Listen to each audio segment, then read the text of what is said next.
মানিকগঞ্জ জেলা মিডিয়ার সম্মানিত সাংবাদিক ভাইয়েরা, বিষয় মানিকগঞ্জ জেলা সিঙ্গার উপজেলা আওয়ামী লীগের উপদেষ্টা পরিষদের ৬ নম্বর উপদেষ্টা সহকারী অধ্যাপক আনন্দ জামানের সামাজিক যোগাযোগ মাধ্যম ফেসবুক সহ নানা জায়গা মিথ্যা বানোয়াট মানহানিকর ভিত্তিহীন ও উদ্দেশ্যপ্রণীত ব্যক্তিগতভাবে প্রতিবদ্ধ সাংবাদিক সম্মেলন। প্রিয় সাংবাদিক ভাই বোনেরা, আসসালামু আলাইকুম। আমরা গত ১৬ বছর যাবৎ অবৈধভাবে দেশের ক্ষমতা দখলকারী আওয়ামী লীগ শেখ হাসিনা সরকারের বিরুদ্ধে বৈষম্য বিরোধী ছাত্র জনতার প্রতি সাম্প্রতিক আন্দোলনে বাংলাদেশের রাজধানী ঢাকা সহ দেশের বিভিন্ন স্থানে শত শত ছাত্র জনতা, সাংবাদিক, পেশাজীবী, শিশু কিশোর, পুলিশ, আইন শৃঙ্খলা বাহিনী, ছাত্রলীগ, যুবলীগ, স্বেচ্ছাসেবক লীগ, আওয়ামী লীগের বিভিন্ন অঙ্গ সংগঠনে আগ্নেয়াস্ত্রের গুলিতে নির্মমভাবে নিহত হয়েছে। তাদের আত্মার প্রতি গভীর শ্রদ্ধা জানিয়ে এবং বৈষম্য বিরোধী আন্দোলনে যে সকল ছাত্র জনতা আবার বৃদ্ধ বনিতা হাসপাতালে চিকিৎসাধীন রয়েছেন, যত সুস্থ কামনা মহান আল্লাহ পাকের নিকট প্রার্থনা করে সম্মেলন শুরু করছে।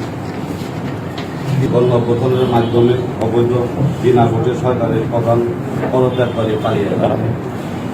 ফলশ্রুতিতে দেশের বর্তমানে অন্তর্বর্তীকালীন সরকারের দেশ পরিচালনা এবং বৈষম্য বিরোধী সমাজ ব্যবস্থা গঠনে সংস্কারমূলক কাজ করেছে।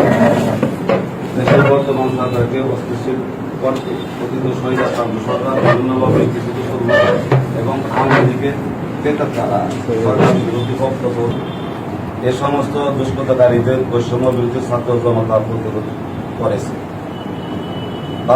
বাংলাদেশ জাতীয়তাবাদী দলের ভারপ্রাপ্ত চেয়ারম্যান জনাব তারেক রহমানের নির্দেশনায় ও মহাসচিব জনাব মির্জা ফখরুল ইসলাম আলমগীরের তত্ত্বাবধানে মানিকগঞ্জ জেলা বিএনপি দলের নেতা কর্মীদের বর্তমান রাজনৈতিক পরিস্থিতি চরম সংযত ও ধৈর্যশীল থেকে জনগণের জানমালের নিরাপত্তা বিধান, সন্ত্রাসীদের প্রতিহত, চাঁদাবাদী বন্ধ, জমি জমা দখল সহ ভয়ভীতি প্রদানকারীদের বিরুদ্ধে কঠোর বার্তা প্রদান করেছে।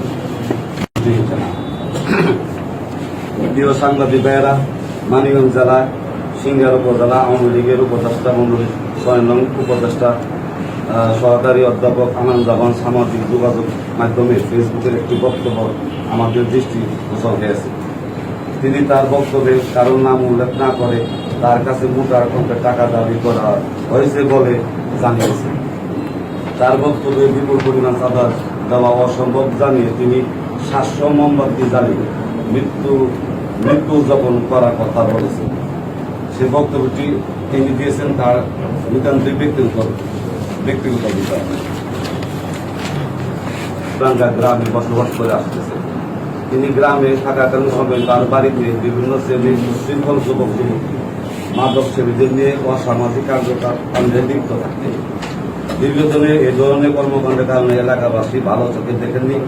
স্থায়ী গণ্যমান্য ব্যক্তিবর্গ বিষয়টি আনন্দ জামানকে বারবার নিষেধ করেছে। এখানে বিএনপি ও বিএনপির কোনো নেতা কর্মী তার বাড়িতে যাননি এবং কোনো টাকা পয়সা দাবি করেননি। সামাজিক যোগাযোগ মাধ্যমে ফেসবুকে অধ্যাপক আনন্দ জামান সিঙ্গার উপজেলা বিএনপি সাধারণ সম্পাদক মিঠু এবং উপজেলা স্বেচ্ছাসেবক দলের সিনিয়র যুগ্ম আহ্বায়ক সাগরের বিরুদ্ধে আনিত অভিযোগ উদ্দেশ্যপ্রণীত ও মানহানি ভিত্তিহীন বাংলা। শেখ হাসিনা সরকারের দূষক হিসাবে সিঙ্গার উপজেলা আওয়ামী লীগের উপদেষ্টা দায়িত্ব পালনকারীর সময় বিএনপি সহ বিরোধী জনগোষ্ঠীতে বিভিন্নভাবে ভয় ভীতি হয়রানি করে আসছে। বিষয়বস্তু আলোকে সম্মানিত সাংবাদিক ভাইদের কাছে বিশেষভাবে অনুরোধ জানাচ্ছি, সততা যাচাই পূর্বক বস্তুনিষ্ঠ সংবাদ সংগ্রহের মাধ্যমে সরজমিনের বিষয়টি পুঙ্খানুপুঙ্খানুভাবে দেখলে আমরা কৃতজ্ঞতা থাকিব। সেই আমরা বর্তমানে তৃণমূল পর্যায় থেকে শুরু করে জেলা পর্যায়ে দলের সাংগঠনিক কর্মসূচি পালন করে দলকে শক্তিশালী সংগঠন হিসাবে প্রতিষ্ঠিত করে সকলের অংশগ্রহণে আগামী জাতীয় নির্বাচনে জয়লাভ চাই।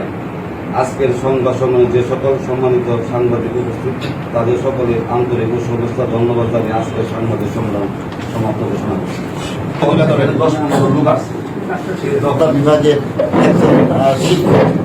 সেই শিক্ষক উনি এই নাটকের পাশাপাশি তার ওই যে মানিকগঞ্জের সিঙ্গের গোলাইডাঙ্গা গ্রামে তার যে জায়গাটা আছে, বাড়ি আছে, সেইখানে তিনি একটা মানে রিসোর্টের মতো বানাইছে। সেইখানে আমরা বলছি আমাদের লিখিত বক্তব্যে যে এইখানে অসামাজিক কার্যকলাপ ঘটে। সেইখানে বিভিন্ন মজমা জমান এবং সেইখানে কিছু উঠতি যুবক যুবতী সেইখানে আসেন, সেই সমস্ত উঠতি ছেলে মেয়েদের নিয়ে সেইখানে আমোদ ফুর্তি হয়। তো তার কাছে যে তুমি বলছেন যে একটা মোটা অঙ্কের চাঁদা চাইছে, সেইটা তো উনি ওনার যে লাইফে আসছেন ভিডিওতে